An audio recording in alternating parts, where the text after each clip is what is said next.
So it's definitely an interesting debate talking about when should Tua get drafted. Should he be still drafted with a high pick?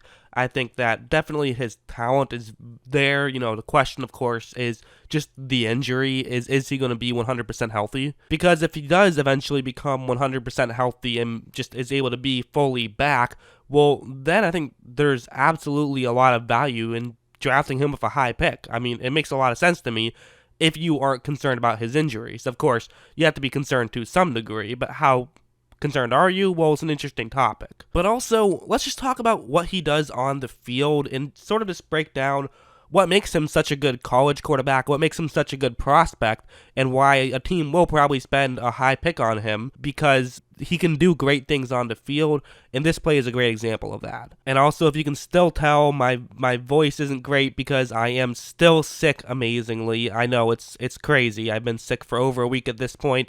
I'm probably dying, but, in the meantime, might as well make some videos. So, moving on, we'll start things off with this play. It's going to be a cover 1 blitz. That's what you see on the screen. And so this is a 3rd down and 10 situation, which it's actually a pretty good play call in this situation. Get some extra pressure to Tua. Then Tua has no choice but to get the ball off quickly.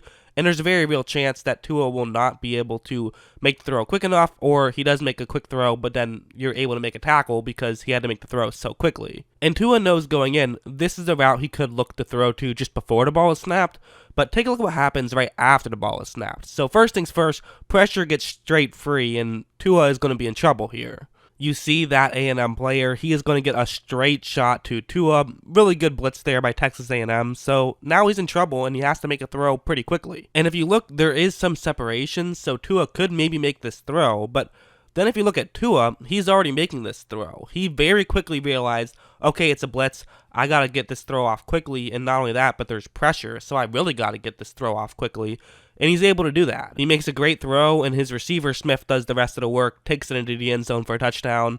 That part probably won't happen too much in many NFL games, but it will result in some catches in the NFL. And I think it also just goes to show that Tua is the type of guy who he can make those quick snap decisions. He's a really smart player. That might be the argument if you were going to have an argument between Tua and Burrow.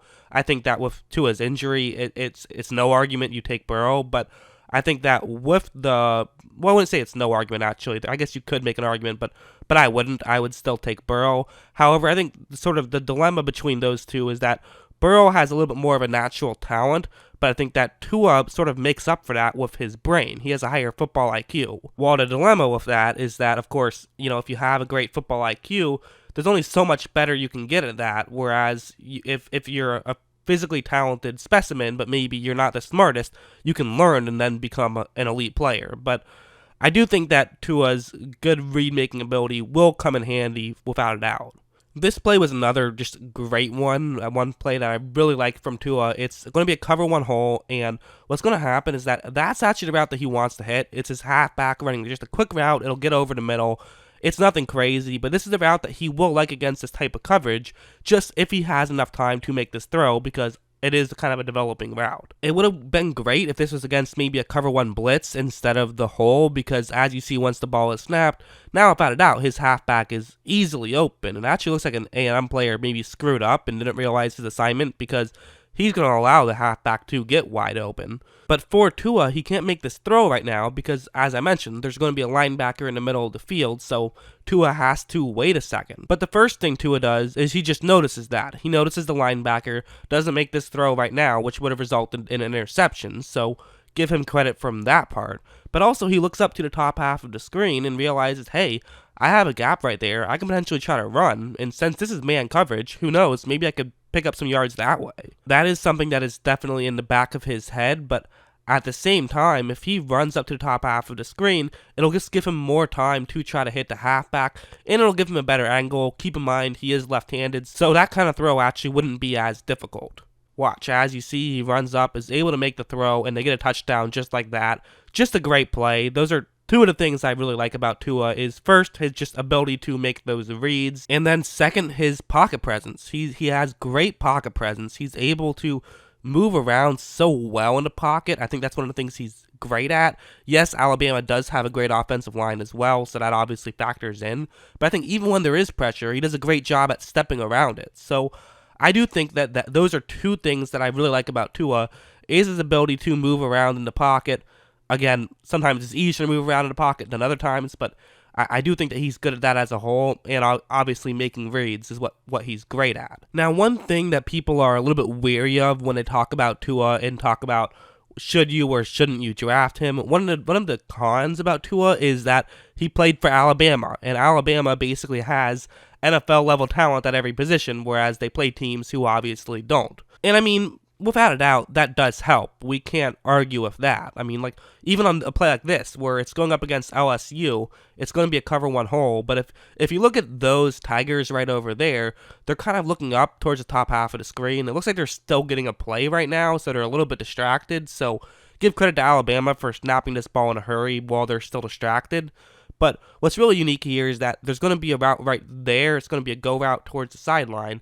And watch how well that receiver runs his route. This is Devonta Smith once again, and watch how so quickly he's just going to get completely wide open. Again, he had a bit of an advantage because his assigned man was a little bit slow because he was looking up at the top half of the screen trying to read what the play was. But at the same time, that small of an advantage should not equal that big of an opening. Tua actually, even with that, makes pretty much a perfect throw, which turns it not only just into a big game, but into a touchdown because the receiver was able to make the catch and continue running with the football. But at the same time, I do think it should be mentioned that, yeah, he plays for Alabama. So, yeah, his numbers are going to be a lot better than somebody who played for a worse school. There's no doubt about that. We can't pretend like that's not the case. But at the same time, it's not like he's only good because he plays in the Alabama system. He's definitely a great player in his own right. So they both should be mentioned. I think that is something that it's hard to talk about Tua without also talking about the great offense that he was surrounded by. It's very true. But I do think if you watch the tape, you'll find way more plays where he's doing a lot of the work as opposed to just the rest of the offense is rolling and he's just doing his part. This play was another play that I loved. That's going to be the coverage, and Tua has a receiver he's off screen right now, but he's going to be cutting over the middle. And he is going to look in that direction right after the ball is snapped. So, like, as you see, his receiver is totally winning his own one-on-one matchup. He is wide open at this point. But the problem is going to be that there's a defender who is in the middle of the field who could potentially try to take away this pass. So watch what Tua does here, and mostly just watch his patience. He doesn't make the throw right away. He waits until his receiver is open and then makes the throw. It's a very small thing, but that's huge. I mean, having the patience to not try to get off that read and also not to try to make it too early, it's a really great play by a guy who is still in college. I mean, there's 27-year-olds in the NFL who can't do that type of thing. And one more play I want to break down will be this one, where what's going to happen is that it's going to be play action to the bottom half of the screen, and then Tua will also run out to the bottom half of the screen, and then those two players will run those two routes, the halfback and the receiver who's at the bottom half of the screen. Both going to run those two routes in that direction as well. So basically, Tua, while on the move, can look over there and try to make a play like this. I think it is kind of one unique thing about having a lefty quarterback is that there's kind of different angles, so opposing players maybe on rollouts, it's a little bit different for them to try to make that play as opposed to when it's a right-handed quarterback. I think there is something to that to a degree, but that's not a big deal. Anyways, take a look at what happens right when the ball is snapped. So first, there kind of is an Alabama player open right over there. Obviously, Tua would have to throw across his body to make that throw, so not a throw you'd really want to make, but also there's going to be an Ole Miss player who's going to run over and cover him up, so don't really want to throw it to him. And now he looks over and sees that his halfback, who he maybe would want to throw to, is also getting covered up, and there's another Ole Miss player in the area. So basically, for Tua, the two guys who he maybe would want to throw it to here are covered. There's also a third guy who we could try to throw it to, but he's covered as well. And he can't really run the ball because there's another defender who is watching him. So first he's going to pump fake, and now he's going to look to throw. And if you look at this point, this is actually very interesting to me because Tua looks like he's getting ready to throw the ball right now. And if you look right over there, so there is an Ole Miss player who's running to try to take away where potentially there could be a window because there is kind of a small window. You could see Tua maybe trying to fire it through there. Not a huge window, but maybe a little something. But also what's really interesting here is that the other Ole Miss player also sees that that's what it looks like Tua is doing, so he's now also running over to try to take away that receiver. So this way, when Tua cuts back over the middle, nobody is able to make the play, and he's able to get into the end zone for a touchdown. Just a great play, again, of that patience, of just understanding the situation, understanding what he should do. I would have considered that a great play had he thrown the ball away, honestly, because that wasn't a great situation. Nothing was really too open. But the fact that not only did he have the wherewithal to not make a bad throw, but he was able to make it look like he was about to make a bad throw and then run into the end zone for a touchdown. Just a great play from Tua, and he was doing that all the time with Alabama. He really was. I do have some concerns about Tua, my biggest one just being the injuries. I think that his injury history, it's a problem, and some guys get hurt more than others. Unfortunately for Tua, it seems like he's one of the guys who gets hurt more often. So which team is going to draft him? I mean, it's hard to say. He's been getting mocked to Miami a lot. I can see some logic behind that, but who really knows? It'll be interesting to see what happens this next month or so leading up into the draft, but I definitely think that a team should draft Tua because I think that he is really good, and I just hope that he comes back from his injury. I've heard a lot of speculation about the injury. Some people saying he'll be fine. Some people saying this is going to be the end of his career.